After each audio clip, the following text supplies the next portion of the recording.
So you said he's not your shortstop. And I don't know that you're wrong. Am I wrong for wanting the organization to give us a little bit of guidance here? No. That's what I want.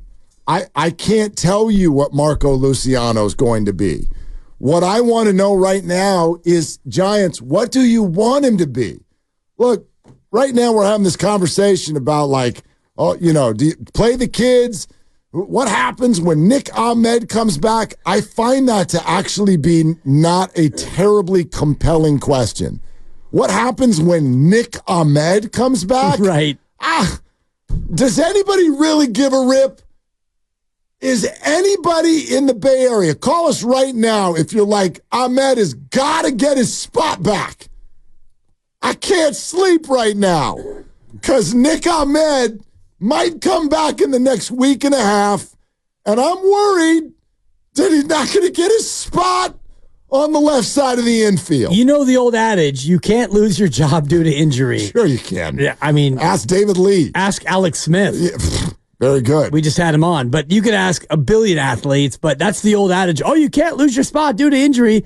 You can, but right now, I've never missed Nick Ahmed more than I do after last night. I'll tell you that. Okay. Because that's my fair. God, Mark, and there are errors, and there are errors that you don't see, and it was really back-to-back plays where Marco Luciano on an easy chopper, and that thing is 99.9% of the time, that's at least one out at second, and probably 88% of the time, that's a double play ball. That was a cookie. That was a total cookie. It was a cookie to at least get one out. You catch it, and maybe your feed is bad, and the runner's fast at first, and you don't get two, fine, you get one out. The fact that he absolutely gacked it, for me, that is a fireable offense. Come on, man. Like, come on.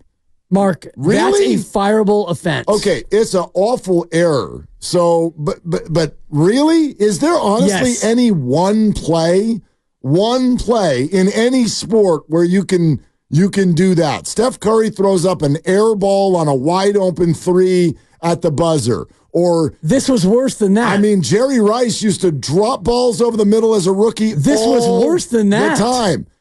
Fireable offense? Like, this was Leon Lett. What do you even mean? You want to send him down today? I mean, we know that he's not a shortstop. And you're not going to send him down now because, what, you're going to send him down and bring up Casey Schmidt, a guy who can't hit? You know he's not a shortstop because of that one play? It was two plays, but yes. No, but you're not talking about the two plays. I'm talking about the two plays. But the other one is... The other one was indicative of the fact that he's not a very good shortstop. But it's not egregious. Like, that's a... No, I mean, but if you're a good shortstop, happen. That's a double play ball. Okay, and your feed was awful. Not every time. 90%. Matt Chapman's a Gold Glover, and shortly into the season was leading the league in errors. Right, but he's got a track record. But you understand, like a track record versus this guy who they're trying to square peg and round hole him already. You can't have a track record when you're 22. Mark, you can. No, you can't. Yes, you can. You literally can't. Your track record is what you've done. And what you've done so far is cost your team a game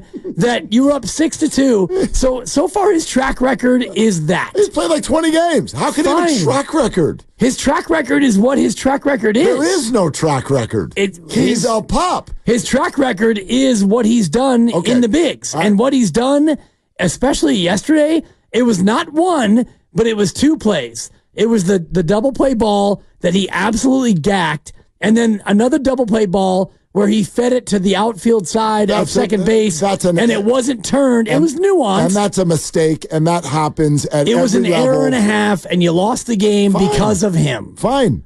I didn't realize you were so big on errors. If you feel this firmly about big mistakes, I would have thought you'd come in saying that the home plate ump should be fired. That was one of the most disastrous performances I've ever seen at a professional level. Well, I'd have to check his numbers. You look at the auditor. It's absolutely embarrassing what the umpire did, and that dissolves absolutely no one of responsibility who wears a Giants uniform. Well, we'd have to look at his track record because it's about track record. The relievers were off. Luciano was terrible. I excuse no one on the Giants for blowing that game. Okay. But that umpire, the Pirates made 5 outs in the 9th last night. He absolutely killed Doval. I didn't realize you were this firm when someone made a mistake, and a big one. Yeah. It's a big mistake. So I hope you want to fire the ump, too. I love when you bring it to the umps because you know that's where I live. And so, fire all the umps. Let's bring in the robots, and then everything will be right. But why does that ump get a pass? Like, I'd argue when you have a track record and you make a mistake like that, that's worse. That's worse than when you're 22 and you're a pup and you've never been here. And in the ninth inning, the ball is hit to you. And who knows mentally how you handle that. Mentally. I mean, seriously. You got a cherry hop. You got an easy two-hopper right to you, and you gack it. You know what it's like to be in the bigs. The home plate umpire has about a 95% accuracy rate. If you look at all umpiring across the entire league. He was brutal. The ground ball to short that he had is a 99.9% conversion play. Fine. And he gacked it. Yeah, he was brutal. For you to highlight an umpire who is normally at 95% at his best. Now you're moving the goalpost. No, you moved it. No, because you brought the umpire in. I'm talking about a shortstop who didn't catch a ground ball that was right to him. I brought it up because you want to fire a 22-year-old for one play. I want to put him in his right position. That's what I want. You want to define him on one play. It's the same thing you just did to Draymond 7 minutes ago. Oh, he's not a head coach. You want to define. Yeah. You want to define him based on one moment. Absolutely. He's crazy. Not a shortstop. That's crazy. Man. Think about if you did that to yourself. Well, think about your worst moment.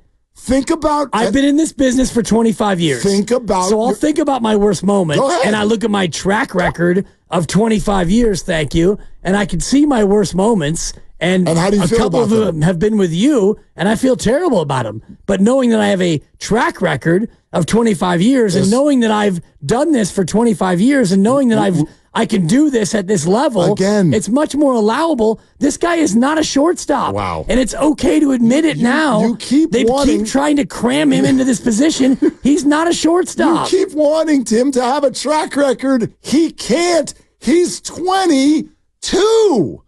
He's 22, Dan. I want him to have a track record. How can he have a track record? He's 22. Your track record is everything you've done up to this point. Which he That's can't your track do record. it yet because he's 22. He can't do it. He's period. 22. It doesn't matter how old he is. It sure does. I watch him, and it's a play that a 13-year-old could make. Yes, you're right. He blew it. He blew it. And you want to fire him. I want to move him somewhere else. I want him to put him in a spot where he can be more productive because he's not that. He's not that dude. Now, you may not be wrong about that. There's no way that yesterday is what defines that.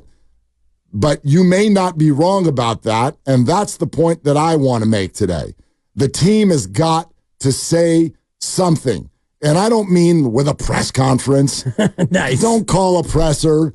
But can your actions lead us there? Because what I really hate, and by the way, people tried to make this point in the Warriors season all the time. All the time. If Jonathan Kuminga's not getting minutes, people are like, well, what's the message that you're sending the kid? You're not showing any confidence in him. All right, what's the message that the organization has sent to Marco Luciano over the last year? All right, we're going to set up runway for you to be our shortstop next year. Then spring training comes, and all of a sudden everyone's like, shh, don't say anything to Marco. We're going to sign another veteran shortstop because actually we don't believe in him at all. Oh, and then that veteran shortstop comes out, hits 235, gets hurt. What do? Let's call up Casey. And when people ask us why, we'll tell them it's because there's a couple of left-handers on the hill the next two nights. We wouldn't want Marco, who's right-handed, to face left-handers over the next two nights. What the hell would happen there? And then finally you bring him up because the guy you did bring up gets like 2 hits in about 27 at-bats. Then you bring Marco up.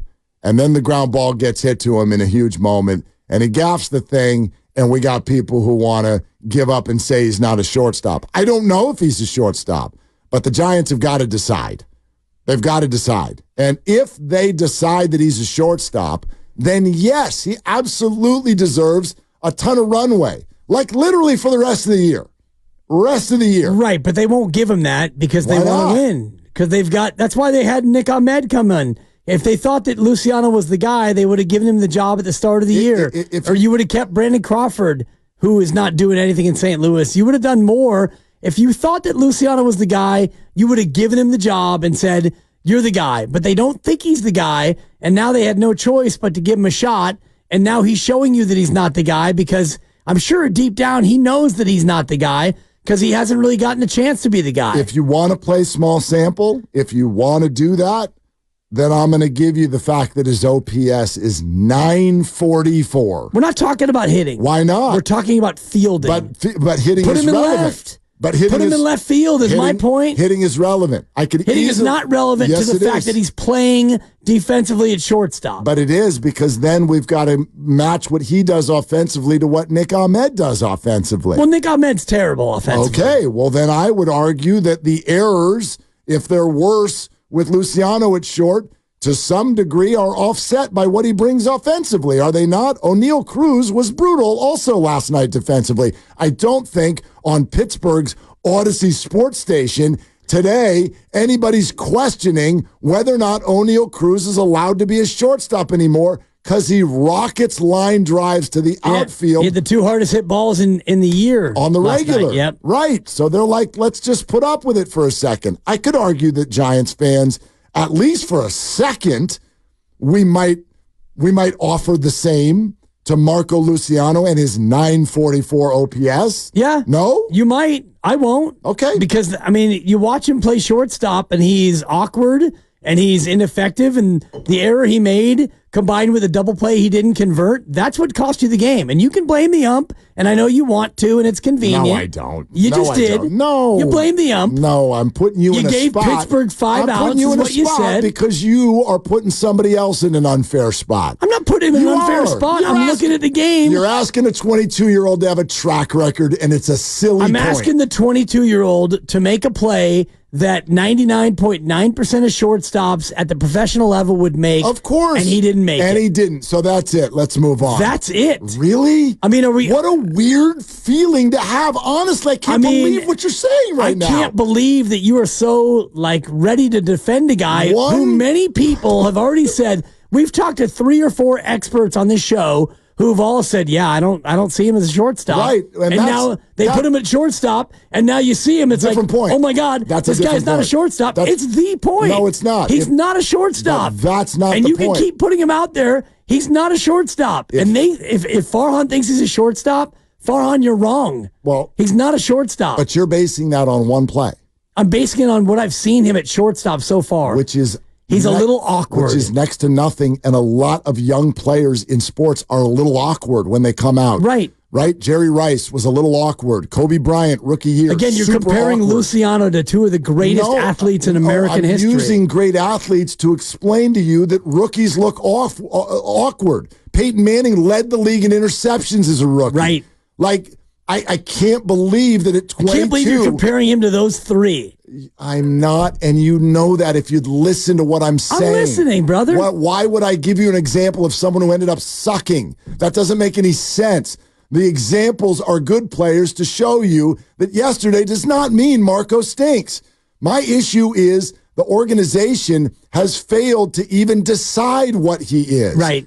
And that's fair. And they have also not given him confidence. And then when a bad play happens, then we're all going to freak out and start to shrug our shoulders, and no one knows what to do. And to me, that's because the organization has failed to define who he is.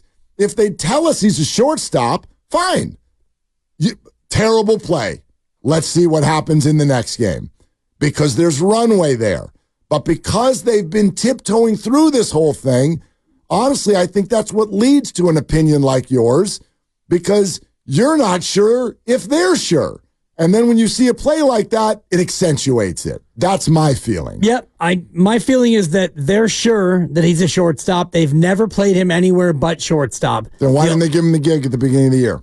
Because they're not sure if he's any good at shortstop, and they're stuck. But you just said they were sure, and then you followed up by saying they're not sure. They're sure because they've only played him at shortstop. Why didn't they? The only time he's not played shortstop was when he played in the Dominican Winter League. Why didn't they call him up last week? Because they don't believe in him. And so now they're in a spot where Casey Schmidt came up, and Casey Schmidt can't hit, and they need offense because their offense is embarrassing. And so they bring him up and they think, you know what? Fingers crossed that he's not terrible at short, because all we've ever done is play him at short. And then he comes up and he plays short and he plays like that. And now they've got egg on their face. I don't care what his OPS is. He's not a shortstop. Okay. So you'd be better off today to just DH him. So you just said it. You said they don't believe in him. And when Bobby Evans came on the show last week, when he asked him, how do you build a farm system? Yep. And what did he say? Believe in your people. It's the first words that he didn't hesitate, didn't even blink. Right. Believe in your people. So that's my issue today. And you also asked him, is Marco a shortstop? And he went, well, go find out. And that's my issue today. I think they have found out. Then get him out of there. That's my point. But it's not about the play yesterday. You're making it about the play yesterday. It's about the overall play. And you can small sample size Steve me all you want. You watch him play shortstop, and it doesn't look like, man, this guy's a natural. He looks awkward.